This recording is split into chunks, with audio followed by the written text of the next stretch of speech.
Welcome to Martian Mixed Martial Arts.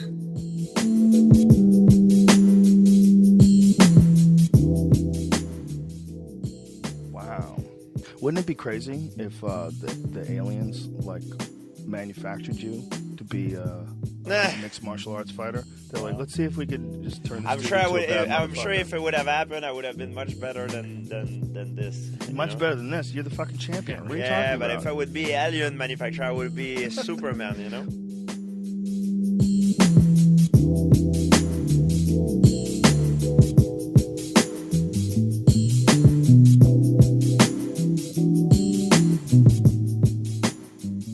Hello, ladies, gentlemen, boys, girls, aliens, Martians, any conscious being tuning into the podcast. I welcome you to episode 34 of Martian Mixed Martial Arts. I want to thank all you for tuning in and just give a shout out to all my fans out there. I really appreciate all you guys tuning in. The episode count for the recent episodes have been great. Really happy with the results. Shout out to everybody coming over from Twitter, from Reddit, from ShareDog, wherever you reach, wherever you get connected to me. I really appreciate it. And if you're interested in being a guest on the Martian MMA podcast, shoot me a message at UFO UFC on Twitter. Any fan, anybody who's interested in coming on and who's passionate about MMA. It doesn't have to be about betting, doesn't have to be too heavy analysis, but if you have the desire to come on, you have the desire to share your voice and try out being on a podcast, man, I'd love to have you. So just reach out, UFO UFC on Twitter. And getting into episode 34 this week, we're going to be just recapping the UFC event that went down in Sao Paulo, Brazil this past week, and talking about the Bellator card going down this Saturday night in San Jose, California. That is Bellator 206. Excuse me, I almost said UFC 206. To start things off, we're going to talk about the Sao Paulo event that went down this past Saturday, headlined by Thiago Santos versus Eric Anders. This is going to be a short episode of the podcast. We are not previewing the UFC 229 card yet. Wonder if you can hear the sirens in the background. That is the mean streets of Philadelphia, ladies and gentlemen. But like I said, we're not going to be previewing the 229 card. Just quick recapping the Sao Paulo card, quick diving into the Bellator card, and maybe talking about some Jon Jones news, the UFC 230 main event, and whatnot. So first fight, we had Livia Renata Souza run through Alex Chambers like a hot knife through butter, smitting her with a guillotine choke 81 seconds into the round. Chambers is getting cut. She's 39 years old. She's lost like 7 fights in a row. Souza's looking good. It's a shame they gave her like this sheep of a fight to just get her acclimated to the UFC, because she's the real deal, and we should hopefully see her tested against a legitimate opponent in her next one. Next fight, another squash match. Alessi dos Santos defeating Luigi Vendramini by a flying knee in the second round of this fight. Man, the first round of this fight, Luigi got Zaleski's back and was threatening with chokes, but Zaleski stayed calm, defended off the chokes, and eventually finished with a very, very impressive flying knee, and eventually dropped him with another punch. Man, just an incredible knockout from Zaleski. Man, this guy is incredible. We need to see him in the top 15 opponents like ASAP, next fight, we had Thales Leites defeat Hector Lombard 29-28. Close fight. Thales Leites dig deep and got this one out, but Hector Lombard's just done, man. I can't believe I fucking bet on Hector Lombard, who's lost 5 fights in a row, man. When will I ever learn? Moving on to Maria Bueno Silva defeating Jillian Robertson with an armbar at 4 minutes and 55 seconds of the first round. Man, Jillian Robertson looked like she was winning this round. She was on top, doing some damage with ground and pound. And before you know it, Maria Bueno Silva throws up an armbar from the guard and submits Jillian Robertson, the so-called submission artist. Man, this is low-level MMA at its best, ladies and gentlemen. Mid-level MMA is a lot of bullshit, close to split decisions. Low-level MMA is a lot of guard submissions. Shout out to Gugabe, who pointed that out really recently to me on Twitter. But just incredible that she pulled off that submission. Moving on, Sergio Moraes defeating Ben Saunders by arm triangle in the second round. Man, what an incredible fucking fight. You watch this fight, I guarantee you'll think it's boring. But, this is the wonderful thing about MMA is that there are so many different aspects. It's not just standing and banging and throwing punches. And, there's all different types of styles that are interesting in MMA. This fight was a total jiu-jitsu clinic. Sergio Moraes was able to take Ben Saunders down. Ben Saunders is using his rubber guard, 10th Planet rubber guard, to try to keep Sergio Moraes in his guard. Sergio Moraes just slowly breaks down his guard with some of the best pressure passing you'll see in the UFC. It took the props to the referee, whoever ref this fight, because he let them work. He understood jiu-jitsu. He knew that both of them were high-level jiu-jitsu competitors. He knew that you need time to pass guard. You need to take it slow. You need to look for openings. And, Sergio Moraes was able to break down that really high-level guard of Ben Saunders and eventually submit him in this one. Just an incredible jiu-jitsu display in the octagon. One of my favorite fights of the past couple months, honestly. And, there were maybe 5 punches thrown in the entire fight. So that just goes to show how dynamic MMA is. Augusto Sakai defeating Chase Sherman by knockout 14 minutes and 3 seconds into this fight. Man, what a crazy slop fest of a striking brawl this was. Both guys looking semi decent. Their cardios are okay. Was eventually be able to get the finish in the 14th minute of this one. But man, this is just low level heavyweight, man. Augusto Sakai's ceiling is pretty low in the UFC. Don't really see him improving too much more than he has right now. Chase Sherman, I think his time in the UFC is coming to an end. Next fight, we had Ryan Spann defeat Luis Henrique. Man, this is probably the worst fight of the night.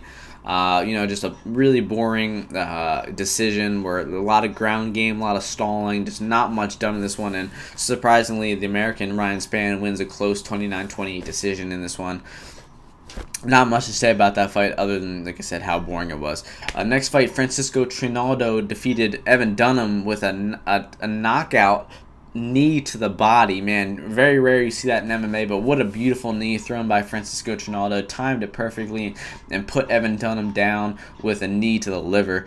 Just excellent placement of that knee. And Francisco Trinaldo is like 41 years old, and he's still looking very, very good, man.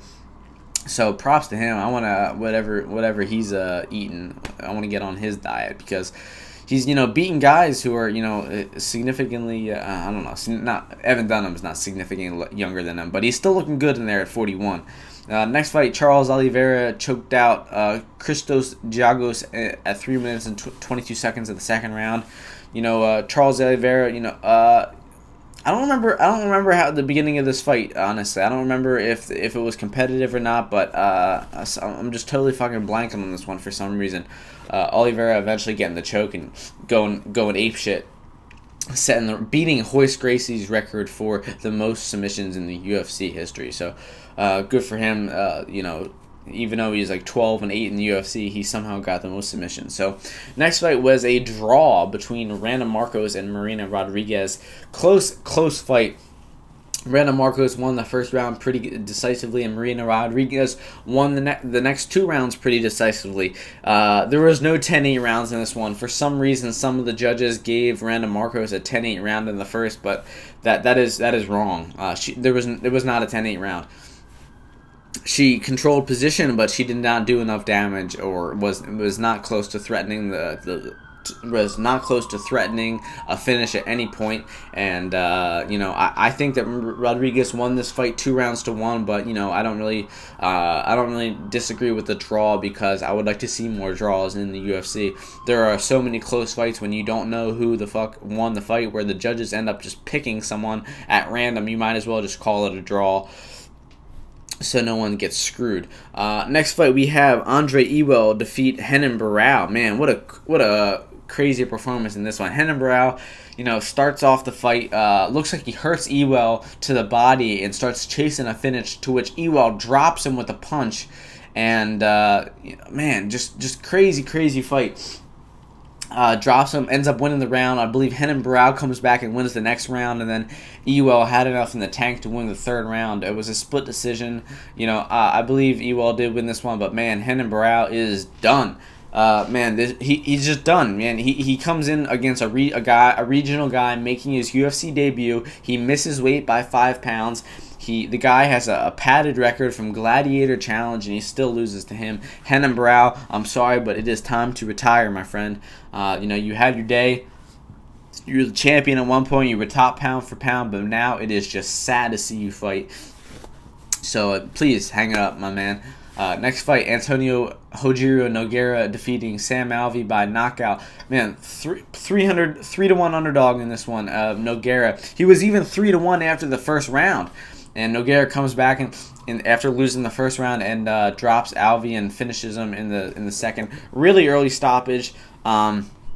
Terrible stoppage. Sam Alvey had both of his arms wrapped around Nogueira's legs, shooting for a double leg. He was totally with it. I think Nogueira probably would have won the fight. He probably would have stuffed that takedown, moved back, made Alvey get back to his feet, and then Nogueira would have finished him off after that. But man, you got to let a guy go down. You got to let him take some shots, man. He got dropped by a punch and dove for a leg once he was on the ground. He was totally conscious. But the ref stepped in and stopped it, unfortunately. Unfortunate stoppage, but nice to see Nogueira getting a win.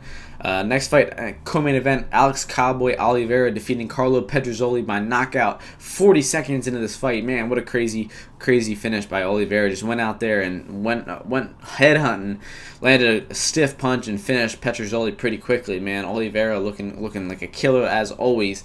And in the main event, a surprisingly good brawl in this one. Ended up being a TKO after the third round, after Eric Anders just didn't have enough stamina to even stand up and was so hurt that he couldn't even stand on 2 feet. Thiago Santos earning the TKO.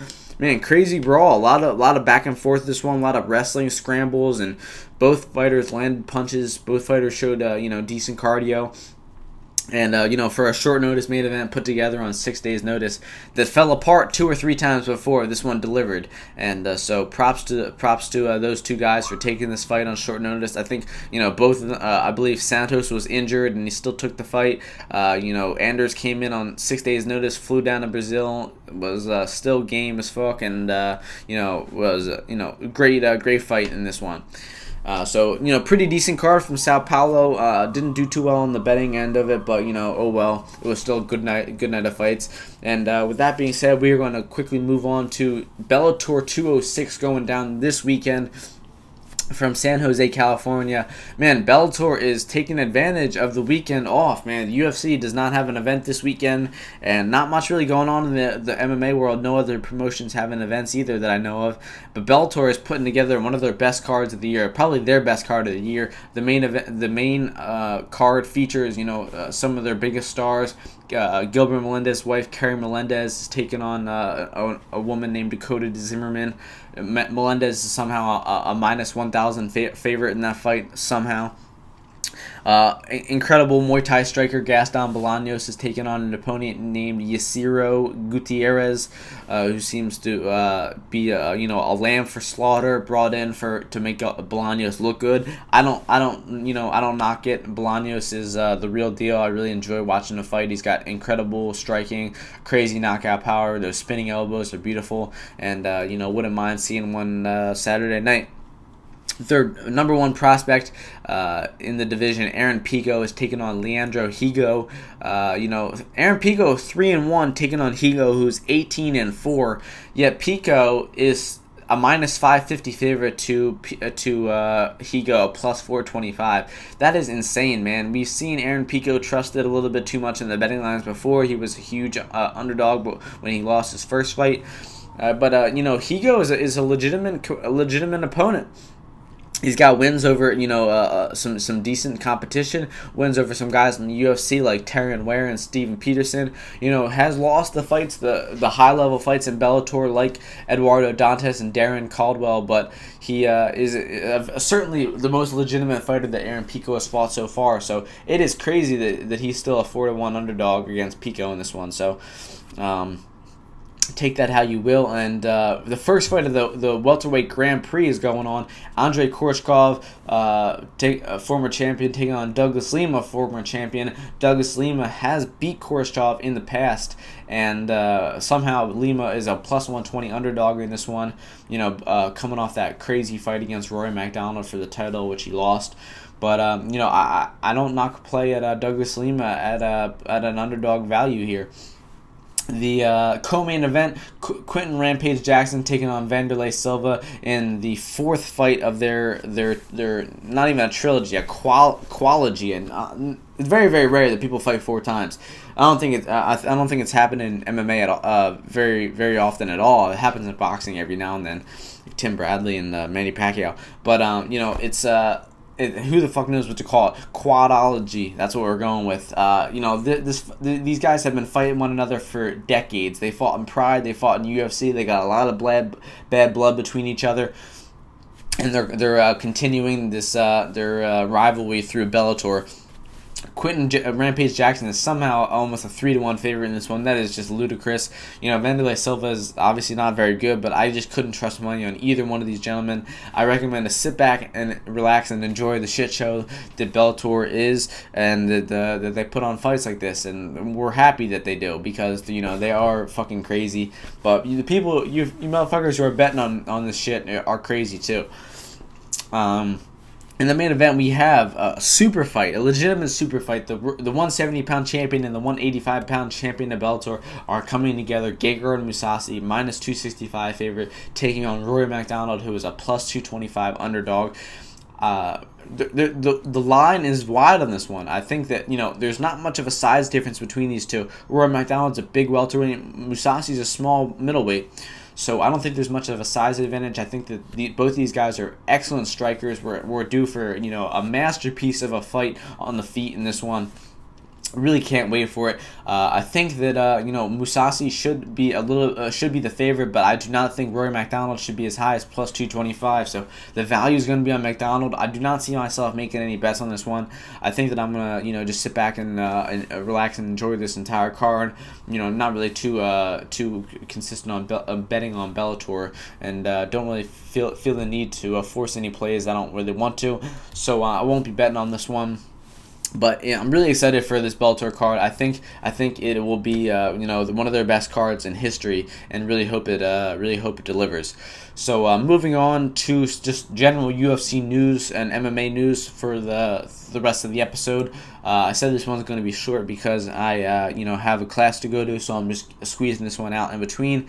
And so we're going to be talking about the UFC 230 main event. Last Thursday, before the Conor McGregor and Khabib Nurmagomedov press conference, I was positive that they were going to announce a UFC 230 main event in New York City, where UFC 230 is going down. There was 6 weeks until the main event, or 6 or 7 weeks until the event takes place. Now we're at 6 weeks. It might even be less than that. It might be 5 weeks, and there's still no main event. This is unheard of in the UFC. I think it's 6 weeks, honestly. But still, man, it's insane that they don't have the main event booked for this one yet. We thought it was going to be Jon Jones. Dana White is pretty adamant saying that Jon Jones is not going to be on this card. He said that he wants Jon Jones to fight Alexander Gustafsson at UFC 232. We've been hearing all different types of rumors about this main event. Dustin Poirier and Nate Diaz both tweeted that they're going to be taking part in the inaugural 160-pound division title fight for a 5-round main event at UFC 230. The UFC saying that this is completely lies, that these guys are just making it up. Hey, I don't knock it against them. The UFC doesn't know what the fuck they're doing, and the guys who are in the top of the bill right now, the guys who are basically selling the tickets for this fight, are stepping up and saying, "No, I'm the main event. We're fighting for the fucking title." They're making it happen themselves. I like it, because the UFC doesn't know what the fuck they're doing. There's been rumors of Yoel Romero fighting Alexander Gustafsson for an interim or possibly the undisputed lightweight title. Who the hell knows what's going on there? There's people are grasping at straws. Romero was supposed to be hurt, was supposed to fight at 230, and then they pulled him off it because he's hurt, and then all of a sudden he's going to fight Gustafsson on it, and he's going to fight for a title after he missed weight two out of his last 3 fights, and he lost 2 out of his last 3 fights. How the hell is he going to move up and get an immediate title shot? None of it makes sense.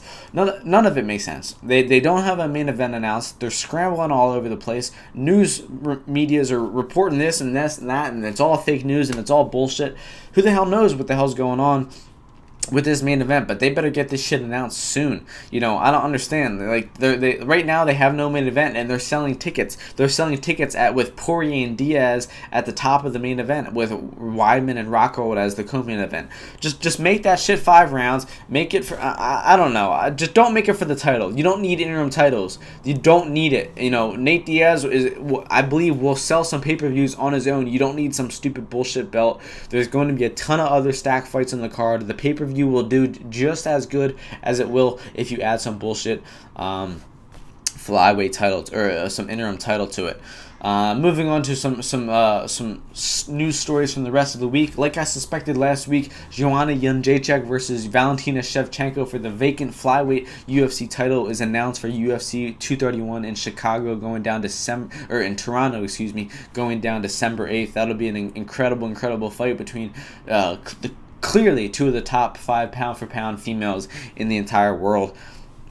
That's going to be, just a great fight. The press conference went down last week. Conor and Khabib were jawing back and forth at one another. It got dark. They were talking about their families. They were talking about politics and Putin and dictators and Kradyov and everything. And it was crazy. It was just as crazy as we expected. And, I loved every bit of it. I miss Conor McGregor a fucking lot. And, he came back full gear, cooked to the gills, drinking whiskey at the press conference 2 weeks before the fight. I think he rattled Khabib's cage a little bit. Khabib tried to stay calm, but there were certain moments where he couldn't stay calm. When Conor was pressing him about Vladimir Putin, when a reporter said Salamu Alaikum to Conor and congratulated him on his whiskey, Khabib said, "You cannot say Salamu Alaikum and congratulate someone on whiskey. It's a contradictory thing. Muslims not being able to drink under their religious vows." So very, very interesting. It seemed like he was a little bit riled up at this point. Like I said, Conor bringing up his ties to dictators and bringing up all the embezzlement charges of his sponsor and all types of shady shit going down with Khabib. He came at Khabib's manager Ali Abdelaziz for being an alleged terrorist. He came at his manager for having a possibly abandoned son that he hasn't paid child support to. Man, Conor did research. He dug dirt on this fight. He found out the funny bone of these guys. And he did not hold back. It was great. He was going ballistic out there. We had a great face off. It was just a great press conference. Really got me excited for the fight. And I imagine that it'll probably reflect good in the pay-per-view buys. I think something like 800,000 or 900,000 people were watching the press conference live. Maybe a little lower, like in the 700,000 range. But man, just a really successful press conference. It was a little bit WWE. It was a little crazy at moments, but that's what Conor McGregor is. That's why he sells pay-per-views, and that's why we missed him, because he's very, very unique. Not much else in the news going on throughout the week. There's obviously a lot of speculation about Jon Jones' USADA case and Jon Jones' manager going on podcasts and saying that he didn't snitch, although it's clearly in writing that he snitched.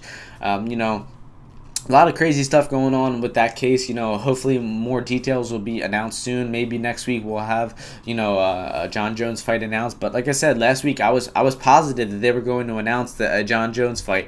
I thought it was going to be 230. I thought it was going to be Gustafsson. But man, none of it happened. I was very, very shocked.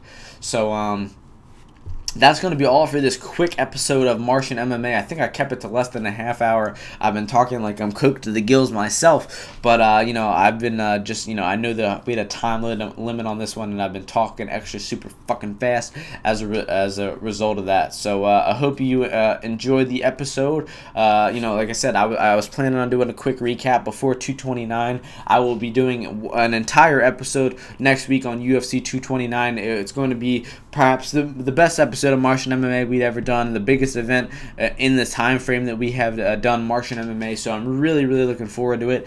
And ladies, gentlemen, boys, girls, aliens, Martians, any conscious being tuning into the podcast, thank you for tuning into episode 34 of Martian Mixed Martial Arts. And I will see you next week before UFC 229. Peace.